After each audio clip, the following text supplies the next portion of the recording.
नमस्कार। स्वागत है आप सभी का मौसम तक चैनल पर। यह है नेशनल वेदर बुलेटिन। इसमें बात 1 जुलाई के समग्र भारत के मौसम की। दोस्तों, मैं हूं देवेंद्र त्रिपाठी, आपसे जुड़ता हूं मौसम का हाल बताने के लिए। और आपको सबसे पहले ये बता दूं कि दिल्ली, हरियाणा, पंजाब और वेस्ट यूपी, उत्तराखंड, हिमाचल, इस रीजन के लिए आज हैवी रेन का अलर्ट था, लेकिन अभी तक बहुत ज़्यादा बरसात नहीं हुई। पंजाब में और हिमाचल प्रदेश तथा चंडीगढ़ में कुछ जगहों पर बरसात शुरू हुई है। बादल हैं और धीरे धीरे ये बादल नीचे की तरफ मूव कर रहे हैं। इधर झारखंड, इधर आगरा और ग्वालियर से जो पश्चिमी पूर्वी क्षेत्र है, यहाँ से बादल ऊपर की तरफ बढ़ रहे हैं और शाम तक हो सकता है, शाम या देर रात में दिल्ली सहित उत्तर भारत में, हरियाणा, चंडीगढ़ और उत्तराखंड, हिमाचल, इन भागों में बरसात शुरू हो जाए। लेकिन संभावना पहले जो मॉडल इंडिकेट कर रहे थे आज के लिए, वो सुबह के समय फर्स्ट हाफ में अच्छी बारिश का इंडिकेशन मॉडल्स की तरफ से दिख रहा था, लेकिन वो बरसात अभी देखने को नहीं मिली है। मेट डिपार्टमेंट की तरफ से भी देखें तो कल ट्वीट जारी किया गया था और उसमें बताया गया था अलर्ट, ऑरेंज अलर्ट उत्तर भारत के इन मैदानी क्षेत्रों के लिए, खासतौर पर हरियाणा, चंडीगढ़ और दिल्ली, साथ ही साथ पंजाब और आसपास के भागों के लिए भी था। आप देख सकते हैं इसमें, यहाँ पर इसमें हरियाणा, चंडीगढ़ और दिल्ली है। इसके अलावा पंजाब, हिमाचल, उत्तराखंड, राजस्थान और उत्तर प्रदेश के ऊपर भी अलर्ट, ऑरेंज अलर्ट था। लेकिन अभी तक बहुत अच्छी बरसात उत्तर प्रदेश को छोड़ दें तो बाकी जगहों पर नहीं हो रही है। उत्तर प्रदेश में भी बहुत भारी बारिश नहीं हो रही है, लेकिन कई जगहों पर बरसात हो रही है। इस बीच मानसून उत्तर प्रदेश को पार कर चुका है। हरियाणा में भी आगे बढ़ा है आज 30 जून के दिन, और पंजाब में भी आगे बढ़ा है, चंडीगढ़ को भी पार कर चुका है। तो अब 3 राज्य मात्र रह गए हैं, राजस्थान, पंजाब और हरियाणा। इन 3 राज्यों के पश्चिमी क्षेत्र बाकी रह गए हैं, जहां पर मानसून का आगमन अभी होना बाकी है, शेष है। इस तरह से बाकी रह गया। जैसलमेर से लेकर के इधर तरन तारण तक होकर के गुजर रही है मानसून की उत्तरी सीमा। तो यहाँ पर अगले 2-3 दिनों में मानसून पार कर जाएगा और पूरे भारत को पार कर जाएगा। तो इस तरह से लगातार दूसरे साल, जिस तरह से पिछली बार 2023 में 3 जुलाई को ही मानसून भारत को पार कर गया था, राजस्थान के पश्चिमी क्षेत्रों को, जो आखिरी पोस्ट, लास्ट पोस्ट जिन्हें कहा जाता है, जैसलमेर और बीकानेर तथा आसपास के हिस्से। तो इसी तरह से इस साल भी 2024 में भी समग्र भारत को कवर कर लेगा। मानसून की चाल में बड़ा फ्लक्चुएशन रहा है इस बार, और मानसून कहीं ठिठका लंबे समय के लिए, तो कहीं तेजी से जंप लगाई, छलांग लगाई और कई राज्यों को या एक राज्य के लंबे एरिया को कवर कर लिया। तो ये एबनॉर्मलिटी देखने को इस बार, और इस बार ही नहीं बल्कि कई वर्षों से मानसून के उसमें देखने को मिल रही है। सामान्य रफ्तार, सामान्य समय सीमा दोनों को दरकिनार कर रहा है। कहीं पर समय से बहुत पहले, कहीं समय से देरी से, कहीं बहुत तेजी से, इस तरह से मानसून का प्रोग्रेस देखने को मिल रहा है। इसके लिए बहुत अलग अलग फैक्टर होंगे, उसकी बात हम बाद में करेंगे। फिलहाल आप देख सकते हैं मौसमी सिस्टमों का प्रभाव बना हुआ है और एक ट्रफ रेखा बनी है पश्चिम से पूरब के बीच में। इसके चलते जो नमी का फ्लो है अरब सागर, बंगाल की खाड़ी से, उसका असर देश के कई राज्यों पर बना हुआ है। तो इन परिस्थितियों में कई जगहों पर बरसात होने की संभावना है। और अगले 24 घंटों में खासतौर पर 1 जुलाई को किस तरह का समग्र भारत में मौसम रहेगा, आइए जान लेते हैं। तो दोस्तों, फिर से शुरुआत उत्तर भारत से ही करूंगा और आज भी मॉडल कल के लिए यहाँ पर हैवी रेन दिखा रहा है। कल इसी तरह से, इस तरह से बारिश दिख रही थी इस पूरे रीजन में हैवी रेन दिख रही थी। जो ये रंग आप देख रहे हैं वो यहाँ पर दिखाई पड़ रहा था, लेकिन आज वो स्थिति बदली है। तो इस समय मानसून की जो चाल है, मानसून का जो अनुमान है मानसून को लेकर के, उसमें काफ़ी ज़्यादा परिवर्तन आ रहा है फिलहाल अगले 24 घंटों के दौरान। इसके लिए निश्चित तौर पर ये फेलियर है एक पूर्वानुमान लगाने की कोशिश करने वाले मेरे जैसे व्यक्ति के लिए, कि अगर मैं बताता हूँ और उस तरह की मौसम की स्थिति नहीं होती है तो निश्चित तौर पर मैं फेल हूँ और ये आपके लिए निराशाजनक है। लेकिन कई बार चीज़ें, जो आकलन मैं या कोई भी पूर्वानुमान लगाने वाला व्यक्ति कर रहा है, जो भी उसकी समझ, अनुभव या ज्ञान है, जानकारी है, कई बार वो सारी चीज़ें दरकिनार हो जाती हैं और प्रकृति अलग तरह से बिहेव करती है। फिलहाल अगले 24 घंटों के दौरान जो संभावना दिख रही है उसके अनुसार लग रहा है कि उत्तराखंड के लगभग सभी जगहों पर मानसून सक्रिय रहेगा, क्योंकि सभी जगहों पर मानसून पहुंच चुका है। तो देहरादून से मसूरी, नैनीताल का जो दक्षिणी रीजन है, भारी बारिश होगी। ऊपरी इलाकों में बहुत भारी बारिश नहीं होगी। हिमाचल में भी बहुत भारी बारिश की संभावना ऊपरी क्षेत्रों में अभी नहीं है।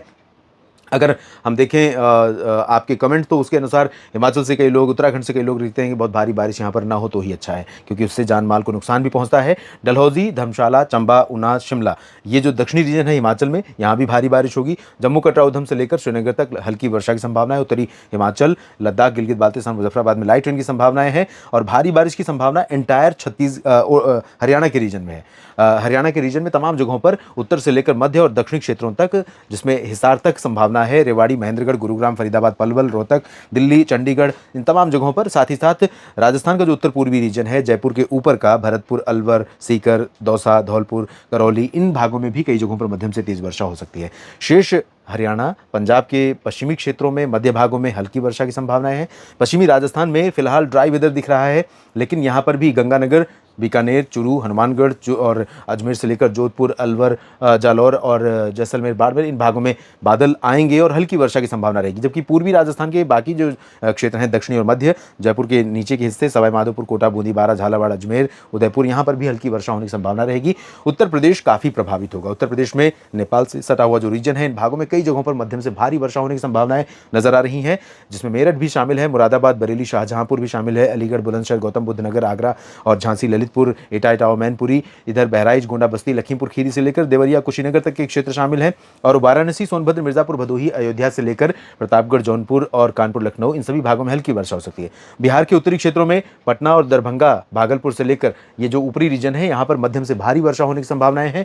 दक्षिणी क्षेत्रों में गया, बक्सर, कैमूर और नालंदा, नवादा, शेखपुरा, लखीसराय, इन भागों में हल्की वर्षा के आसार हैं। झारखंड, पश्चिम बंगाल के गंगेय क्षेत्रों में अधिकांश जगहों पर बारिश की संभावना है। बहुत हैवी रेन तो नहीं होगी, लेकिन उप हिमालय, पश्चिम बंगाल, सिक्किम में तेज बारिश की संभावना बनी हुई है और सामान्य जनजीवन को प्रभावित करने वाली बरसात यहाँ पर मेघालय से लेकर असम और नागालैंड के कई क्षेत्रों में लगातार बरकरार है, होती रहेगी। अरुणाचल प्रदेश और मणिपुर, मिजोरम, त्रिपुरा में भी मध्यम से तेज बारिश के संकेत यहाँ पर बने हुए हैं। मध्य और दक्षिण भारत में अपेक्षाकृत स्थितियां नियंत्रण में रहेंगी। बहुत तेज बारिश नहीं होगी, लेकिन इसके बावजूद उड़ीसा और छत्तीसगढ़ में कई जगहों पर हल्की से मध्यम, और मध्य प्रदेश में भी पूरब से पश्चिम तथा गुजरात में भी कई जगहों पर मध्यम से तेज वर्षा की संभावना लगातार बनी हुई है। महाराष्ट्र के विदर्भ, मराठवाड़ा और उत्तरी मध्य महाराष्ट्र में हल्की से मध्यम बारिश होगी। इन तीनों सब डिवीजन में जो दक्षिणी क्षेत्र हैं, यहाँ पर बहुत तेज बारिश मानसून के आने से पहले से और मानसून आने के बाद से भी नहीं हो रही है। कोंकण, गोवा में तेज बारिश होगी। और यहाँ पर छत्तीसगढ़ का जो दक्षिणी उत्तरी क्षेत्र है, देखें आप, तो पूरे स्ट्रेच में अच्छा खासा मॉइस्चर का जो संभावना है मॉइस्चर की,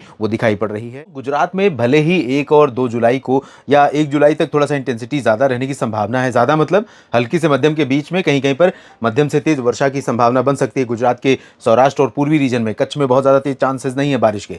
महाराष्ट्र, लेकिन 1 जुलाई के बाद 24 घंटे के बाद यहाँ पर बारिश की जो इंटेंसिटी है वो अगले 2-3 दिनों के लिए कम हो जाने वाली है, ऐसी संभावनाएं हैं मॉडल को देखते हुए। और हवाओं की दिशा, दशा, स्पीड और ख़ासतौर पर हवाओं में नमी की मात्रा और बादलों के बनने की संभावनाएं इत्यादि। और इधर महाराष्ट्र के क्षेत्रों में अगर हम देखें तो यहाँ पर मुंबई समेत जो, क्योंकि ऑफशोर ट्रफ महाराष्ट्र के तटों पर, कर्नाटक के तटों पर, केरल तक लगातार सक्रिय बनी हुई है। केरल में पहले की तुलना में बारिश की जो तीव्रता है वो थोड़ा सा रिड्यूस हुई है, लेकिन इसके बावजूद उत्तरी केरल में, लक्षद्वीप के कई आइलैंड्स पर लगातार मध्यम से तेज वर्षा की गतिविधियां बनी हुई हैं। इसी तरह से महाराष्ट्र के तटों पर, साथ ही साथ गोवा में, चाहे वो गोवा के ऊपर का रीजन सिंधुदुर्ग, रत्नागिरी, रायगढ़, मुंबई, पालघर, ये सारे के सारे जो ज़िले हैं ये प्रभावित होंगे और इन भागों में मध्यम से तेज वर्षा की गतिविधियां लगातार बनी रहेंगी। उत्तरी मध्य महाराष्ट्र, उत्तरी मराठवाड़ा और विदर्भ के तमाम इलाकों पर हल्की से मध्यम वर्षा के संकेत यहाँ पर दिखाई दे रहे हैं, जबकि इन तीनों क्षेत्रों में दक्षिणी हिस्से काफ़ी दिनों से, जब से मानसून आया है तब से ही लगातार कम बारिश वाले रहे हैं। इधर तेलंगाना और आंध्र प्रदेश के क्षेत्रों में आप देख सकते हैं, और आंतरिक कर्नाटक के उत्तरी भागों में यहाँ पर बारिश की संभावनाएं बहुत कम हैं। बादल रहेंगे, हवाएं नमी वाली चलती रहेंगी, उमस लगातार बढ़ रही है एटमॉस्फेयर में। और रायचूर, गुलबर्गा, गदग से लेकर बेल्लारी, चित्रदुर्गा, अनंतपुर और हैदराबाद, रामागुंडम, खम्मम समेत तमाम जगहों पर इस रीजन में मुख्यतः शुष्क मौसम रहने की संभावना है, लेकिन बादल छाए रहेंगे। हल्की वर्षा यहाँ पर हो सकती है उत्तरी तटीय आंध्र प्रदेश में, और साथ ही साथ दक्षिणी तटवर्ती रीजन में कई जगहों पर बारिश की संभावनाएं हैं।